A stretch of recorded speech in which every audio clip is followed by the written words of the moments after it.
Welcome to the You on the Camino de Santiago podcast, Season 2, helping pilgrims get ready for their first pilgrimage walk on the Camino, with your host, Camino guide and longtime pilgrim, Nancy Reynolds of the Camino Experience.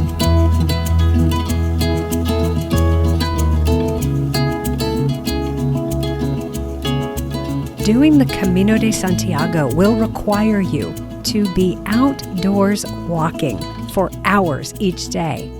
How do you dress for walking the Camino?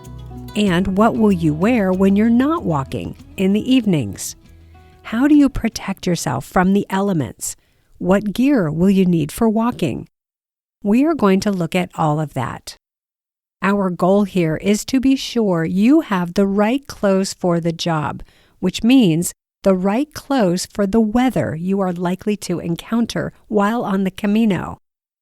Having the right clothes will make it possible for you to pack light, no extras just in case. It means you will be comfortable on the trail. It could even be a question of safety, which means staying dry and preventing overheating in hot weather and hypothermia in cold weather. Hi, this is Nancy, and in this episode, we are going to get dressed for walking the Camino from the inside out, meaning everything from undergarments to rain gear. And I will wrap up this episode with a top tip that is sort of related to packing, but that will shift our focus ever so slightly.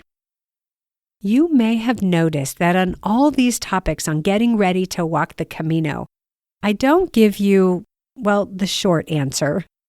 You can get excellent short answers on Facebook and in YouTube videos. Excellent information on getting started.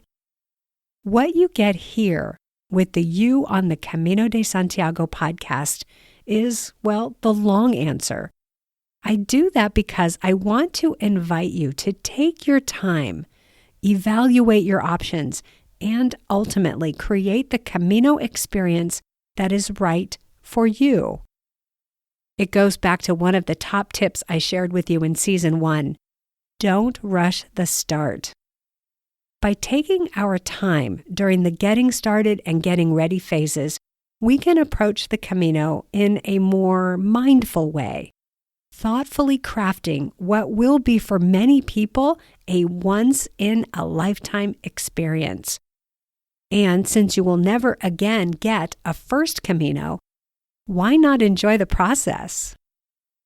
We are now in the middle of a multi-episode discussion of how to pack for the Camino. I suspect this trip will be different from any other trip you've taken. Yes? How then is packing different from other trips? Well, we are about to find out. By now you may be wondering, how many changes of clothes do I need to bring?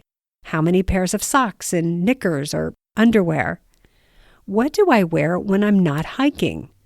How do I keep my backpack weight as low as possible and bring everything I will need and want? You may be wondering if you should bring a rain poncho or if a rain jacket would be better, and which brands are good. And what if I get it wrong? What if I get to the Camino and my hiking clothes aren't just right? What if? Are you ready for some answers to these questions? Let's get started. First up, I want to say that you can walk the Camino in any clothing you like. Something you already own and wear every day or wear for hiking and walking around your neighborhood. Or you can wear what are commonly referred to as hiking clothes. Honestly, I've seen everything on the trail, so I want you to know that while ideally you would walk the Camino in clothes specifically designed for hiking, don't not walk the Camino because you think you don't have the right clothes to walk in. Hiking clothes are made from synthetic materials or some blend of wool. They can be a little pricey, but in my opinion, the benefits are worth it. If cost is a concern, You can start shopping around early to look for deals or start visiting thrift stores for the occasional treasure. Being made of synthetic and wool fabrics mean that hiking clothes do two great things for you. One, they wick moisture away from your skin, which really helps when you sweat. Two, they dry quickly after washing, which is essential with the schedule you'll be keeping on the Camino, walking every day. Ideally, you would want to wear these quick-dry shorts and pants or shorts rather than, say, jeans and a cotton t-shirt. Cotton takes a long time to dry, which can make you very cold once you start to sweat from exertion or if you get caught in the rain. And cotton keeps you sweaty in hot weather. Jeans are also very heavy from a pilgrim-centric perspective and even heavier when they are wet from the rain or from not getting dry on laundry day. There is actually a pretty standard formula for what to wear when hiking, and I want to emphasize that this formula works regardless of when you are walking. Have you heard that there is no such thing as bad weather? Only the wrong gear? This is where that comes into play. The idea is to dress in layers so that you can add more if it's cold or wet and take off layers if it's hot or dry. Here's an overview of the formula. 1, you start with a base layer. Then, number 2, you add a layer for warmth. And then 3, you add a waterproof layer. Let's dive into each of those layers. 1, start with a base layer. This is the layer that goes next to your skin. As I said before, the purpose of your base layer is to wick moisture, sweat, away from your body. Base layers come in different weights, and you would choose one based on the weather you're expecting. Lighter for hot weather, heavier for colder weather. Lightweight merino wool shirts that are specifically designed for hiking are good choices, as are the synthetic materials such as polyester and nylon. Sleeve length is personal. You would select long or short sleeves depending on the season and your tolerance for sun, heat, and cold. Your base layer on the bottom would be a pair of pants or shorts, depending on the weather and your preferences. A popular option is those hiking pants with the zip-off legs that transform into shorts. Again, these would be made from quick-dry fabric so they will wick moisture and dry quickly. Other options for the bottom layer are leggings made for hiking, hiking skirts, and kilts for the men. It really is a matter of personal choice. The one thing I would say is to choose something with pockets. Very useful for managing certain small items on the trail, like your lip balm, euro coins, and the rubber tips of your trekking poles. Once you get your base layer set, then you add a layer for warmth. This can be a fleece, a soft shell jacket, or a puffy jacket, or some combination of the three. You would want to choose the weight of your warmth layer based on the anticipated weather conditions and on how cold you tend to get. Heavier for colder weather, lighter for warmer weather. Personally, I choose warmer, heavier layers over lighter ones as I often need more warmth after exertion than when I'm just going about my day. And I bring both a fleece and a puffy jacket. That way, I can wear one on the trail during the day and keep the other one clean and sweat-free for the end of the day, and possibly even to sleep in. Don't forget a hat, a wide-brimmed hat for sunny days, and a warm hat for cold days. Many pilgrims opt for the functional and adaptable buff, which you'll find in Camino-themed fabrics along the trail. If you're walking in winter, early spring, or late fall, you may also want to bring along gloves and a scarf. These items can also be purchased in shops on the Camino if you prefer to wait to see how the weather patterns develop. Our third layer is a waterproof layer. It won't rain every day, but you will need to stay dry when it does rain. There's always a great debate as to whether a poncho or a rain jacket and pants combo is the best way to go. So again, it is a personal choice. Your rain gear will add extra weight to your backpack, but this is weight well spent. Getting wet on the trail is not just uncomfortable, it can also be dangerous.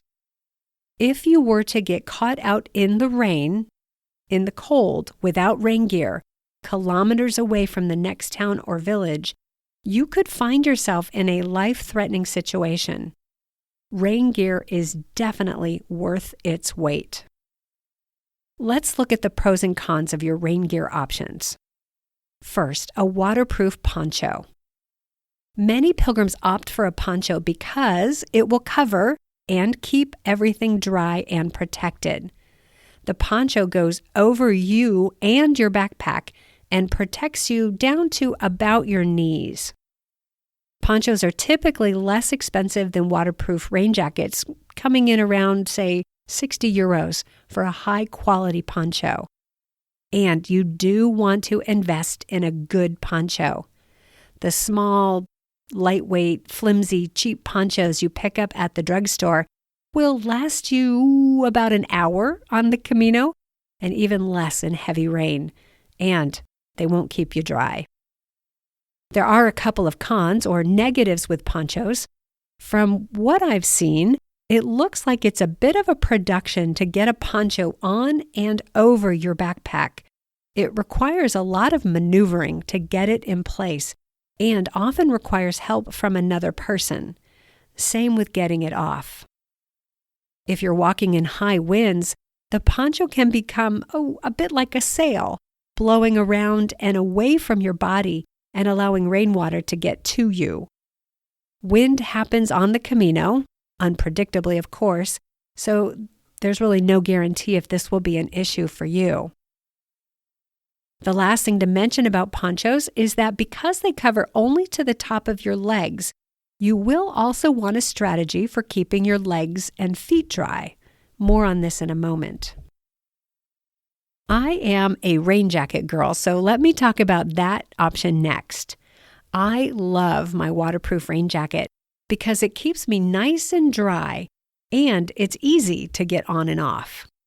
It also adds an extra layer of warmth in colder weather because it's close to my body, and I don't think a poncho would do that as well. And in my experience, a rain jacket works far better than a poncho when I need rain protection in the evenings, walking around the town or city, and when I'm traveling to and from the trail. You don't see many pilgrims in ponchos walking around Madrid or Paris. In my opinion, a rain jacket is a much more practical, all-purpose waterproof option. Still, there are a couple of cons or negatives with wearing a rain jacket on the Camino. Not big ones, but if you will use a rain jacket instead of a poncho, you will need a way to keep your backpack dry. For me, that's a two-step process. First, you'll need a waterproof backpack cover. Many backpacks come with a cover included in the price. Check for a hidden pocket on the bottom of your backpack. You may find a rain cover hiding there. If not, you will need to buy one, which you can do at a sporting goods store or at one of the pilgrim-focused shops on the Camino. Backpack covers will get you most of the way there, but I highly recommend also lining your backpack with a large black trash bag or bin liner and putting everything on the inside of that bag. Then securely close up the trash bag so that any water that gets into your backpack won't get to your stuff. This will be the only way to be sure everything stays dry if you were to find yourself walking in a downpour. One thing that won't stay dry when you use a rain jacket and backpack cover combo, no matter what you do, are the straps of your backpack. I've never been particularly concerned about this, But if you think it would be a problem for you, then a poncho might be the better way to go for your rain gear. The other potential negative with a rain jacket is the cost. While a good poncho will run around 60 euros, a high-quality rain jacket could set you back $100 to $200 or more. I think the extra money is worth the additional versatility, though. I wear my rain jacket when I'm not on the Camino, when I'm at home, so I get a lot of use out of it. Unless I'm in heavy rain or if it's really cold, I don't worry too much about my legs getting wet. That's because I wear hiking pants made from a quick-dry fabric, and I know that if I'm caught out in the rain, my pants will dry quickly once I'm inside. If I'm walking in any month other than June, July, or August, I wear waterproof boots, so I also don't worry about my feet getting wet. Still, I also bring along a pair of waterproof rain pants. Like my rain jacket, waterproof pants also add a layer of warmth while keeping me dry, perfect for cold days. And they also cover up the top of my boots, which will prevent water from getting into my boots from the top, which, by the way, is the most likely way your feet will get wet and stay wet. The only downside I've found with rain pants is that they can be tough to get on and off when you're on the trail. I can get my rain pants on without taking off my boots, but putting rain pants on over boots can be a messy affair. And it's even more challenging if there's nowhere to sit. The best bet is to put on the rain pants before you put on your boots, before you start walking in the morning. But curiously, it's not always raining then, so you wouldn't really put them on then. Another solution to keep your feet dry is to wear gaiters. Gaiters cover your lower legs and the top of your boots, and they serve to keep debris out of your boots. Waterproof gaiters will also help to keep out rainwater.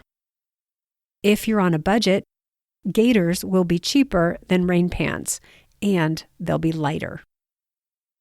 So to sum up the discussion of rainwear options, option 1 is to use a poncho with either rain pants or gaiters, or neither of those, if you're walking in one of the typically drier months. Option 2 is to use a rain jacket and a backpack rain cover with either rain pants or gaiters, or again, neither, if you're walking in one of the drier months. The key, I think, is to do your physical training for the Camino wearing the clothes you want to walk it in. Test drive everything, and be sure every item will work for a long walk. Get to know your tolerance level for different kinds of weather and different temperature ranges, and see what it's like to walk in the layers you've chosen. Minimally, be sure you've had a chance to take at least one long walk in your hiking clothes, wearing your backpack fully loaded with all your clothes and gear. Pay attention to where things rub and how they feel as you begin to sweat. Ideally, you would do much more than one long walk. Ideally, you would spend several consecutive days outside in different kinds of weather. Oh well, if you can't do that, at least be aware that that's what you can expect on the Camino. This has been a long discussion on dressing in layers for your Camino walk. If you'd like to learn more about dressing in layers, you can follow the link in the show notes for an article I found that's from the U.S. company REI, which is Recreational Equipment Incorporated, on how to choose hiking clothes. What will you wear when you aren't walking? Well, anything you like, really. Just be sure to select lightweight clothing items over heavier ones. That means, for example, khaki pants instead of jeans, and a cashmere or merino wool sweater instead of a thick, bulky cardigan. Many pilgrims choose another set of hiking clothes for their second set of clothes. This is a great idea because then you will always have something to walk in. If your primary hiking clothes are dirty, or if it's laundry day and they haven't dried completely, no problem. You simply wear your second set of hiking clothes. That's another hiking shirt and another pair of pants or shorts or skirt or kilt. Is that it? For ultralight packers, yes. 2 changes of clothes, period. 1 to walk in and 1 to wear in the evenings, with long or short sleeve shirts and pants, shorts, or skirt to match the anticipated weather and your personal preference. When I was packing ultralight in my early years on the Camino, I would sleep in my evening clothes. No pajamas needed. If you can carry a bit more weight, you may want to bring along something extra to sleep in. A good choice would be something that can also be worn during the day or that can be used as an additional layer in colder weather. For example, I often bring along another hiking shirt to sleep in. I can also wear it in the evenings if all my other clothes are in the laundry. I also bring along a pair of lightweight leggings to sleep in, which can be worn under my hiking pants on cold mornings. In any event, if you'll be staying in the albergues in the shared dorm rooms, bring along something that covers your personal level of modesty.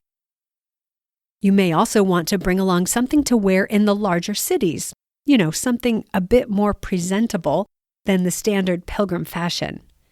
Not that you need to. Pilgrims dressed like pilgrims are welcomed everywhere on the Camino, including in restaurants, churches, and cathedrals. But you may want to get out of your hiking clothes every so often. Ladies, maybe you'd like to bring along a lightweight travel dress or a scarf to dress things up. Whatever you bring along, be mindful of its weight. Clothes are heavier than we think, and the weight adds up quickly. Of course, if you're going to use one of the luggage transport services on the Camino, you don't need to worry too much about weight, as long as you don't go over the 15 to 20 kilo weight limits of the transport companies, which, by the way, is way more than you would have if you are carrying your backpack. If you will be traveling before or after your Camino pilgrimage, you may have extra items with you that you don't want to carry on the trail. Things like extra clothes and shoes, or a normal everyday coat. For some ideas on what to do with these items while walking the Camino, check out Season 2, Episode 1 of this podcast for the full story on how to use the luggage transport services and how to send items to Santiago for pickup after your walk. The last category of clothes to talk about are your undergarments. My magic number for this is 3. 3 pairs of underpants or knickers, 3 bras, and 3 pairs of socks. Yes, you can get by with 2 of each of those items, but here's why I bring 3. First, underpants. You will be washing your undies or knickers after each use. Conventional hiking wisdom says to bring quick-dry underpants, but I don't. I bring the cotton undies I wear every day because they are more comfortable. For me, fit and familiarity are more important than the quick-dry feature. Cotton doesn't dry as fast, and occasionally on cold days, my undies won't get dry overnight, or even during the day. No problem if I have a third pair. Also, there are days when I am simply too tired to do my hand washing at the end of a long walk, or I just don't feel like it. Having a third pair of undies means I can skip washing for a day and still have a clean pair on hand. Now for the ladies, the same goes for bras. Bras are even more personal than undies, and I won't take the risk of being braless if, say, one of my bras becomes damaged or I accidentally leave one behind on the drying line. If you are hard to fit, finding a replacement bra in Spain could be a time-consuming and frustrating experience. I prefer to prevent that situation altogether. If you are used to wearing a sports bra when you hike or exercise, then bring that along.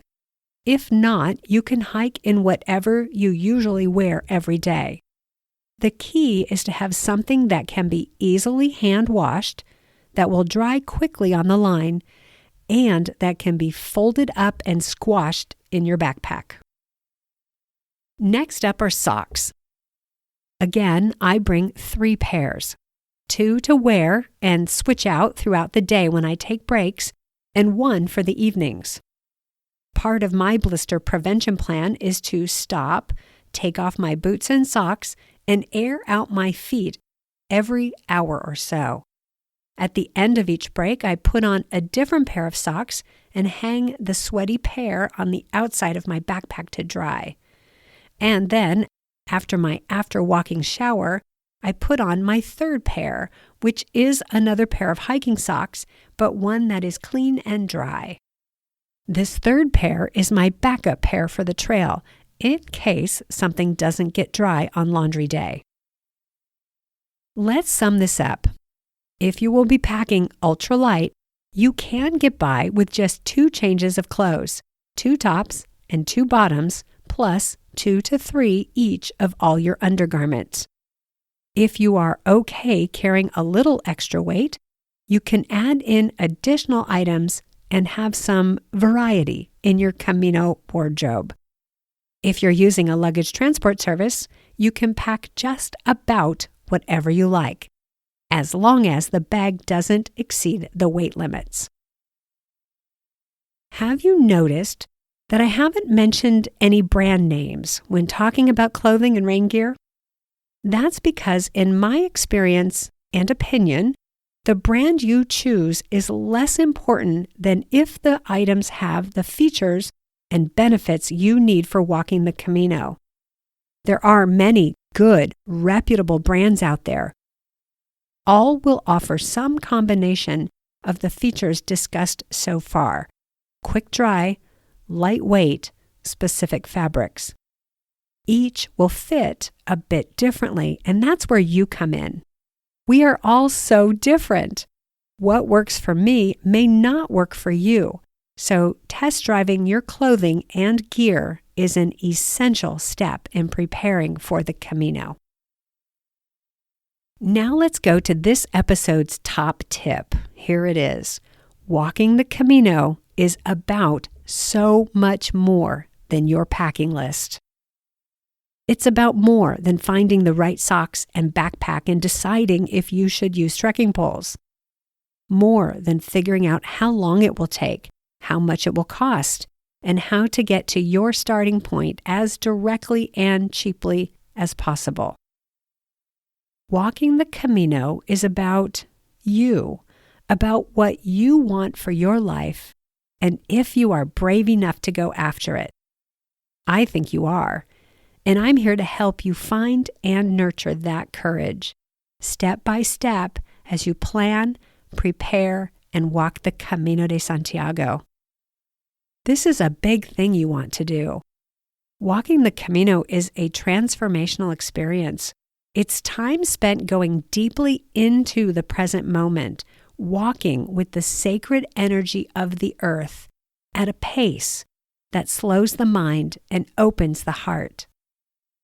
It is a life-changing walk along an ancient path, a path that echoes with the spirit and wisdom of millions of pilgrims who have gone before you. This dream of yours, this dream of walking the Camino, it is important. Did I say it's a big thing? I meant huge, with the potential to bring you back home to who you really are, to heal your deepest hurts, to find and release your highest potential, to prepare you to go after your next dream and the dream after that. I suspect you have done plenty of other big things in your life, but this is, well, different. This one has the potential to change your life, to rearrange who you know yourself to be.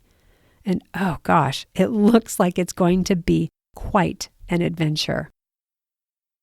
I trust this podcast is going a long way toward getting you ready to walk your pilgrimage on the Camino de Santiago.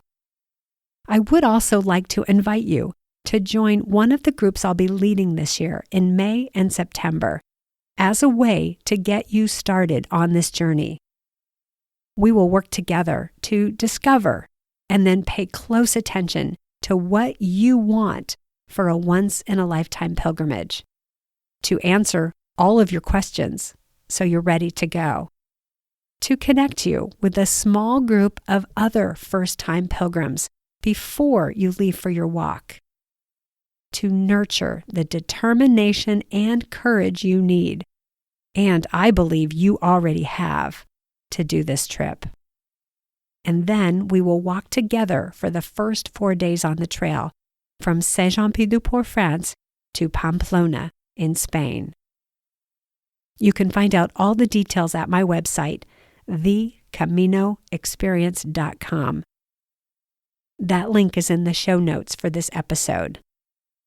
Walking the Camino is about so much more than your packing list.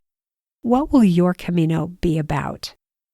Whether or not you join one of my groups, I encourage you to spend some time thinking about why the Camino pilgrimage is calling to you and why now. And then keep asking those questions as the trail opens up before you. I wish you a beautiful journey. Bye for now.